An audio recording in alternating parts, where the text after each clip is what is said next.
warahmatullahi wabarakatuh. Sebelum kita memulai pembelajaran hari ini, mari kita sama-sama buka dengan membaca taus dan basmalah. A'udzubillahi minasyaitonirrajim. Bismillahirrahmanirrahim. Dan dilanjutkan dengan doa sebelum belajar. Bismillahirrahmanirrahim. Rabbi zidni ilma warzuqni fahma. Kemudian mari kita membahas satu persatu materi yang akan Ibu sampaikan hari ini. Materi hari ini masih sama dengan pertemuan yang sebelumnya tentang pengelolaan rapat. Tapi di materi ini akan dibahas sebelumnya kita sudah membahas tentang agenda rapat, terus juga tentang susunan kegiatan dan juga tentang daftar hadir rapat.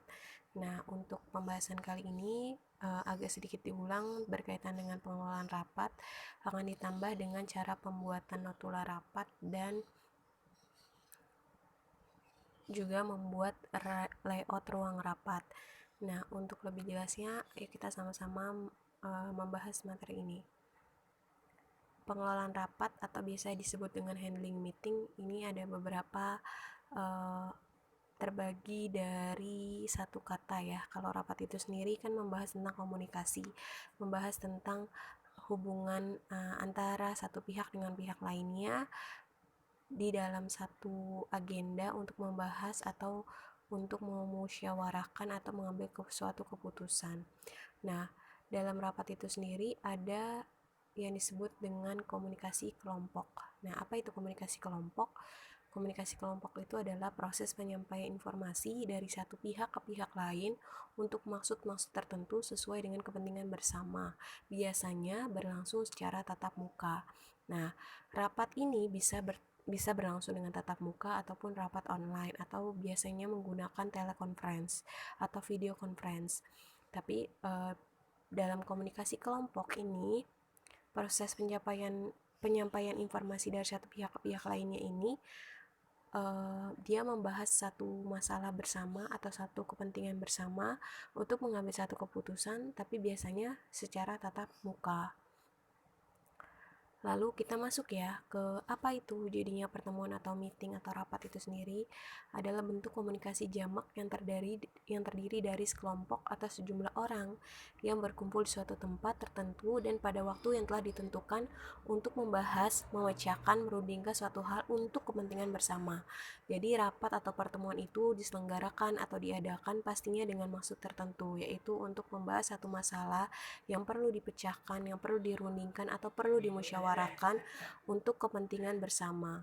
Nah, biasanya rapat itu tidak sendiri, tapi dia berkelompok atau ada orang-orang yang diundang dalam rapat tersebut, sejumlah kelompok orang di dalam satu tempat. Jadi ada tempat yang digunakan untuk pertemuan atau rapat itu sendiri, dan juga ada waktu khusus yang sudah ditentukan. Itu yang disebut dengan pertemuan, meeting, atau rapat. Oke, jadi pengertian dan fungsi rapat itu sendiri apa sih? Rapat merupakan suatu bentuk media komunikasi kelompok yang bersifat tatap muka yang sering diselenggarakan oleh banyak organisasi baik swasta maupun pemerintah. Jadi rapat itu nggak hanya ada di pemerintah, perusahaan pemerintah, kegiatan pemerintahan, tetapi rapat juga ada di kegiatan yang diselenggarakan oleh swasta atau pihak swasta atau pihak perusahaan swasta. Itu ya. Biasanya rapat itu yaitu bentuk media komunikasi, bentuk media saling bertukar pikiran, bentuk media saling bertukar informasi untuk mencapai satu kesepakatan atau satu keputusan bersama yang berkaitan dengan kepentingan satu organisasi tersebut. Fungsi rapat: forum silaturahmi, forum negosiasi, forum demokrasi, dengar pendapat dan menerima pertanggungjawaban serta sarana konsultasi.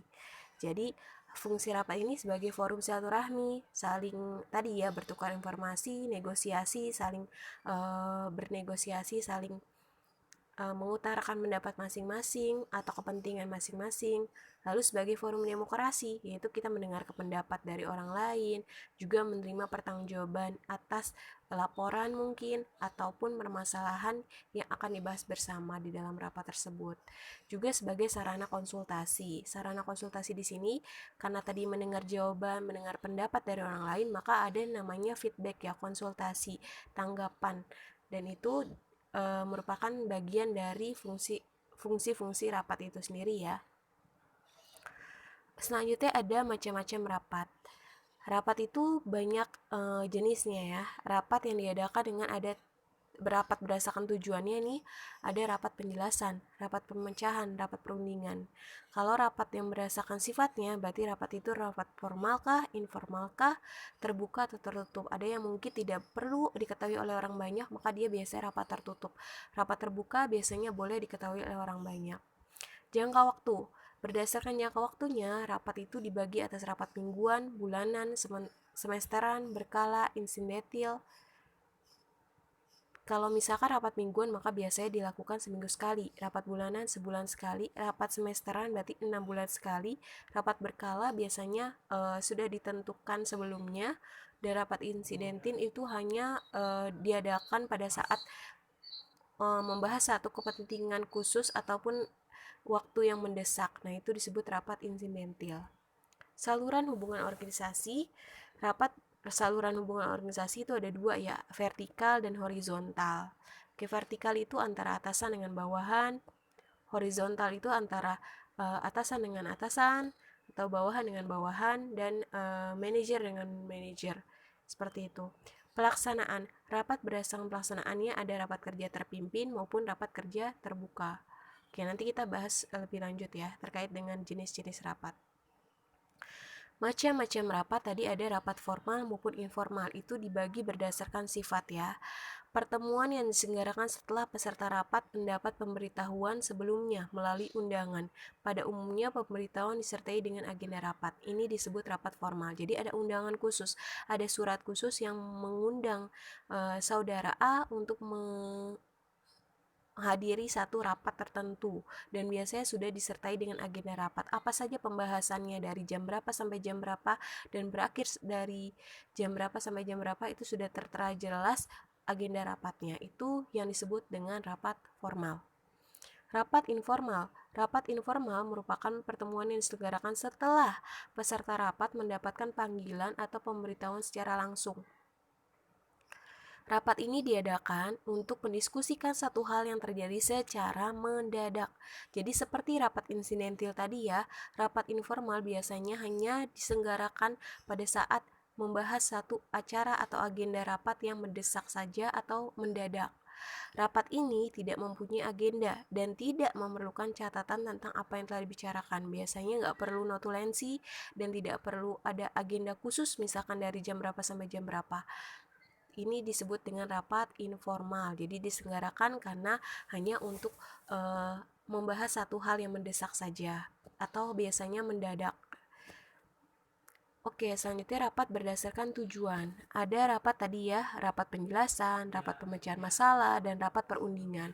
Rapat penjelasan ini bertujuan untuk memberikan penjelasan kepada para anggota tentang kebijaksanaan yang diambil oleh pimpinan organisasi. Biasanya rapat penjelasan berisi tentang pimpinan-pimpinan yang menjelaskan satu problem atau masalah, lalu kemudian si peserta rapat hanya mendengarkan saja penjelasan dari pimpinan tersebut. Contohnya adalah rapat prosedur kerja atau tata cara kerja baru untuk mendapatkan keseragaman kerja. Lalu rapat pemecahan masalah.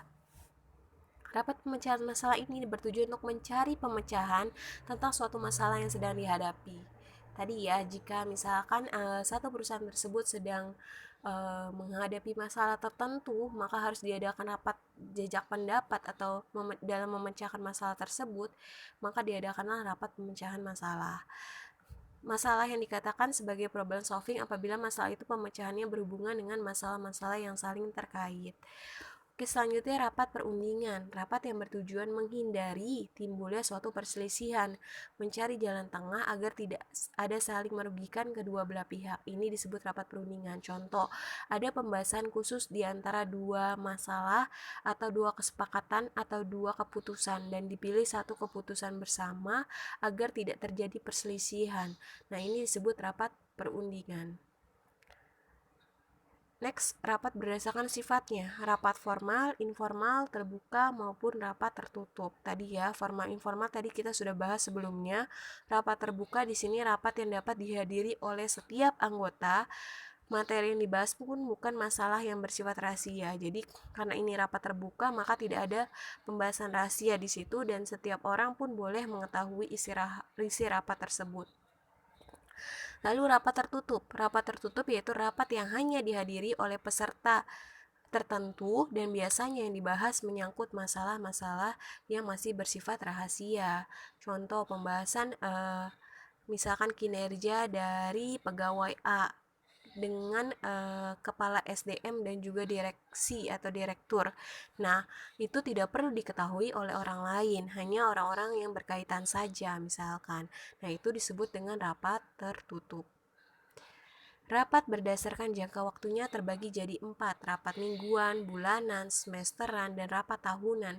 Sudah pasti seperti namanya ya, rapat mingguan diadakan sepekan sekali, rapat bulanan 1 bulan sekali, rapat semesteran biasanya 6 bulan sekali, dan rapat tahunan setahun sekali. Rapat yang diadakan seminggu sekali ini biasanya menyangkut masalah yang bersifat rutin, dihadiri oleh masing-masing manajer. Kalau rapat bulanan, misalnya membahas rugi laba bulan lalu, atau misalkan peningkatan omset bulan depan, itu disebut rapat bulanan. Rapat semesteran, yaitu contohnya evaluasi hasil kerja selama 6 bulan terakhir. Rapat tahunan, rapat yang diadakan sekali setahun, misalnya rapat Dewan Komisaris, rapat umum pemegang saham.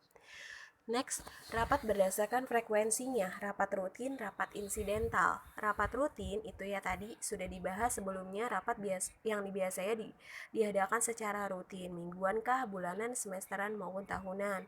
Rapat insidental tadi ya sebelumnya Ibu bahas juga, rapat yang hanya diadakan berdasarkan kepentingan tertentu. Contoh biasanya dalam keadaan urgent yang harus segera dipecahkan bersama masalahnya, maka diadakanlah rapat insidental. Rapat berdasarkan periodisasinya, rapat berkala dan rapat khusus. Rapat berkala ini diadakan menurut jangka waktu tertentu, tadi ya seminggu sekali, sebulan sekali, semesteran maupun tahunan, dengan waktu dan tempat tertentu. Rapat khusus, rapat yang diselenggarakan untuk mengatasi permasalahan yang sifatnya mendadak, sama seperti rapat insidental tadi ya. Itu disebut dengan rapat khusus berdasarkan jenis rapat periodisasi. Rapat berdasarkan peserta, ada rapat vertikal dan rapat horizontal. Rapat vertikal itu rapat yang berlangsung antara atasan dan bawahan. Ide-ide bawahan untuk menyelesaikan suatu masalah sehingga dapat bermanfaat dalam pengambilan keputusan. Jadi, mengapa adanya rapat vertikal? Jadi, atasan ingin menjaring pendapat atau menerima masukan-masukan terkait dengan keputusan yang akan diambil. Biasanya diadakanlah rapat antara atasan dan bawahan ini yang disebut dengan rapat vertikal. Rapat horizontal yaitu rapat yang diadakan antar pejabat yang sederajat. Contohnya membicarakan masalah-masalah yang memerlukan koordinasi antar bagian dalam organisasi dan pengembangan organisasi. Contoh manajer pemasaran dengan manajer keuangan. Nah, itu saling mengadakan rapat untuk mendapatkan informasi atau membicarakan masalah-masalah yang berkaitan. Oke, next. Prinsip dasar. Prinsip dasar dalam rapat atau penyelenggaraan rapat itu kita kenal dengan 5W 1H. Apa itu 5W 1H? 5W itu berarti why, what, who, where, when. H-nya adalah how.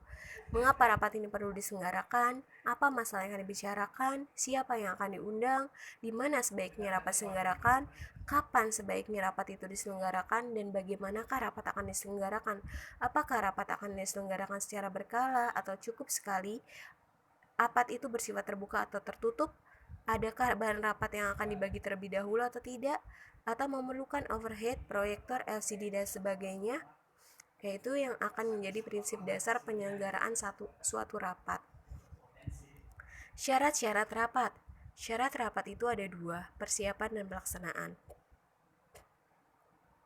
Untuk persiapan rapat, pastinya kita pertama kali adalah menentukan tujuan rapat terlebih dahulu dan acara rapatnya, lalu penentuan waktunya, tanggal, hari, dan juga tahunnya.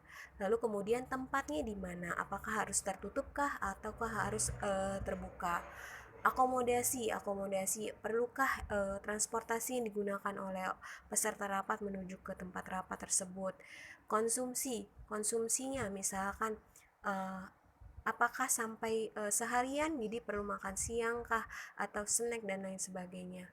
Media peralatan, jika menampilkan satu presentasi perlukah LCD, proyektor, overhead, OHP, ataupun juga laptop untuk menampilkan hasil presentasi. Kemudian pelaksanaan rapat. Pada saat pelaksanaan rapat ini, kita harus paham betul yang nantinya akan terjadi dalam rapat tersebut. Jadi harus ada yang diperhatikan terlebih dahulu ya. Ada 5 di sini yang harus diperhatikan. Pertama, ada masalah yang harus dipercakapkan bersama, maka diadakanlah suatu rapat. Ada partisipasi aktif dari peserta rapat. Jangan sampai peserta rapat pada saat pelaksanaan rapat hanya bersifat pasif, tidak ada interaksi ataupun tanya jawab ya antara peserta rapat dengan pemimpin rapat. Lalu pastinya ada pimpinan dan ketua rapat. Selain pimpinan juga ada ketua rapat.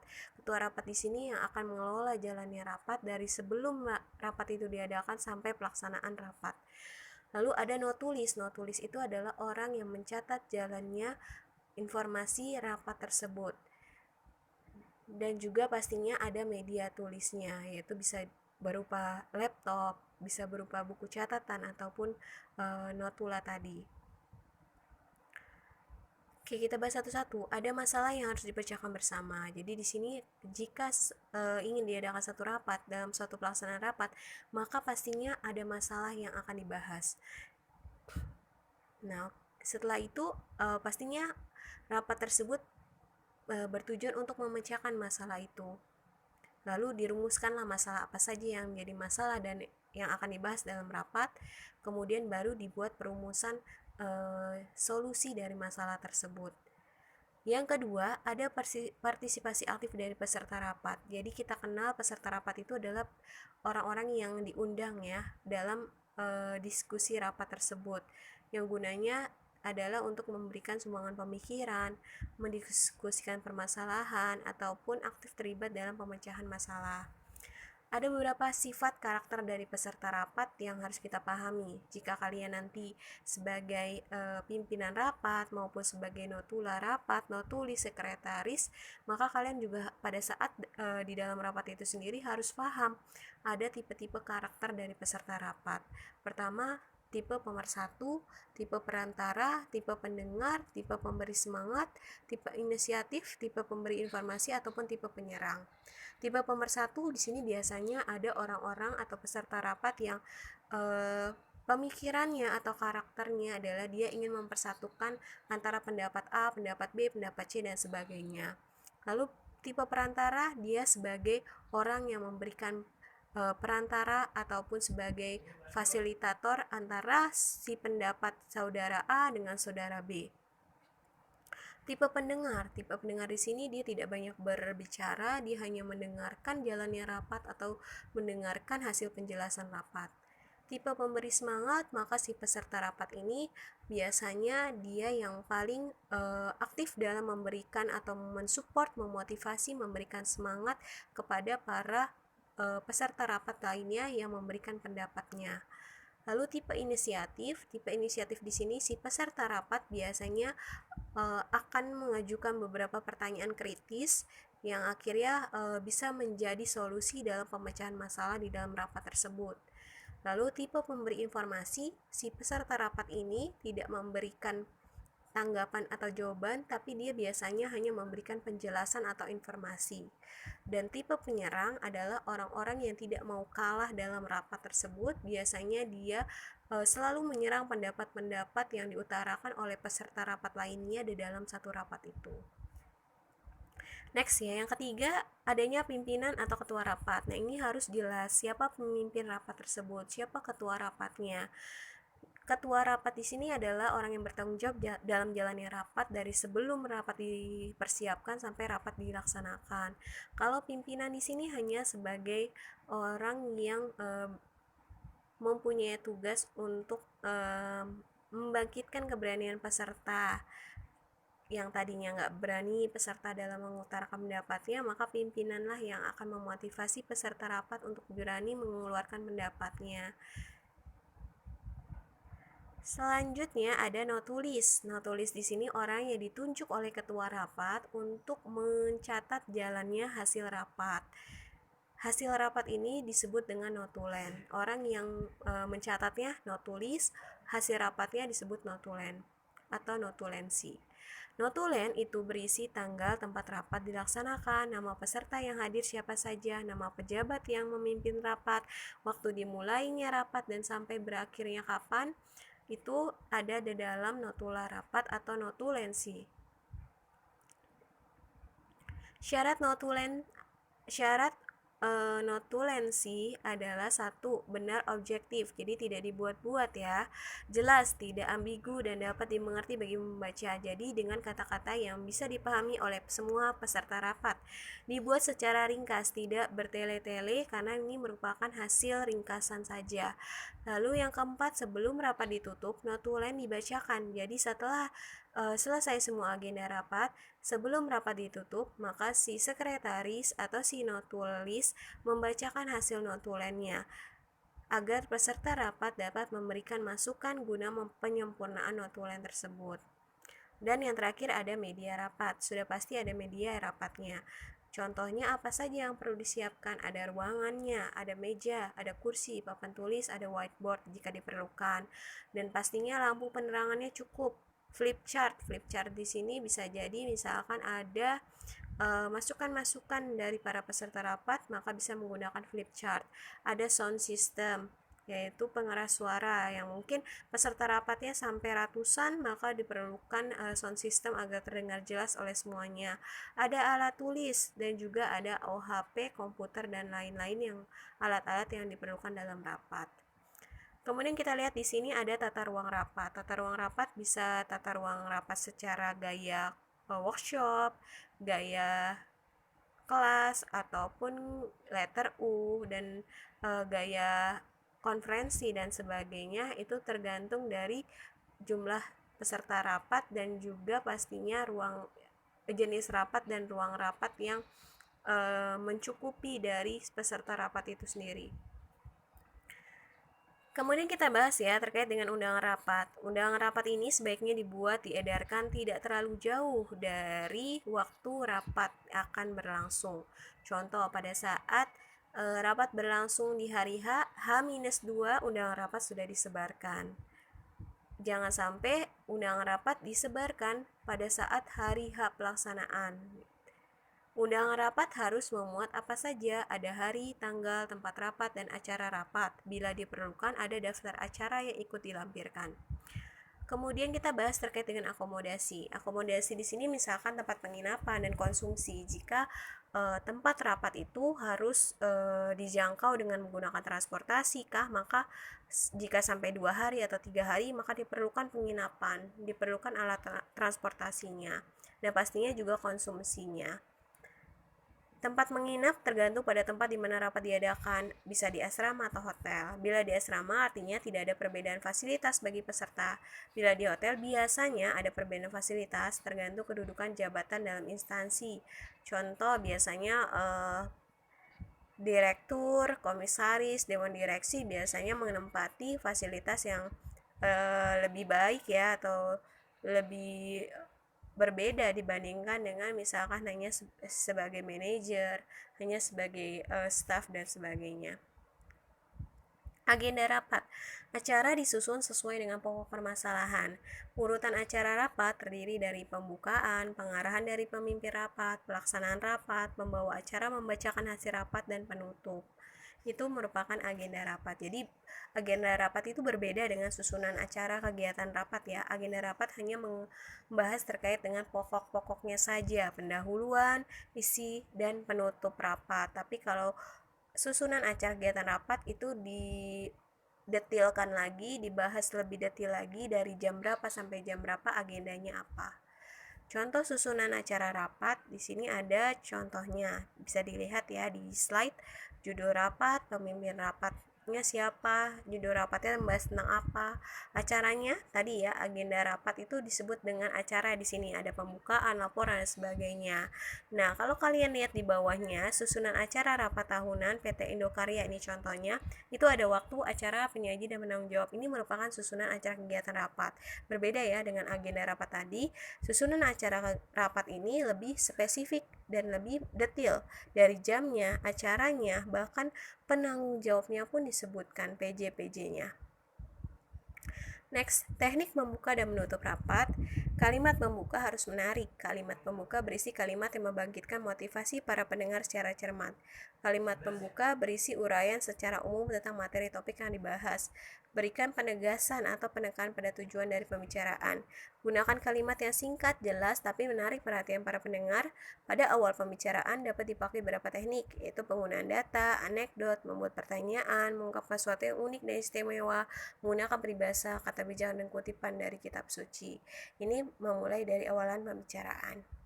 Lalu teknik menutup rapat, menyusun ringkasan atau kesimpulan. Pada akhir pembicaraan, pembicara harus mengulangi garis besar isi atau topik yang telah dibahas. Kalimat penutup ini ada beberapa cara untuk menutup kalimatnya.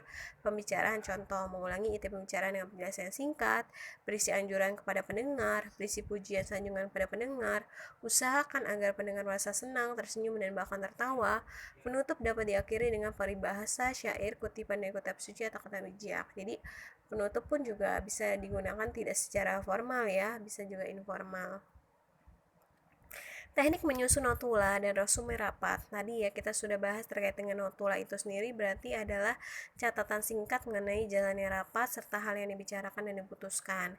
Macam-macam notula itu ada dua jenis ya, ada notula harfiah dan notula rangkuman. Kalau notula harfiah yaitu laporan pencatatan secara kata demi kata dari seluruh pembicaraan dalam rapat tanpa menghilangkan atau menambahkan kata lain. Jadi notula harfiah itu benar-benar detail banget, lengkap banget sih.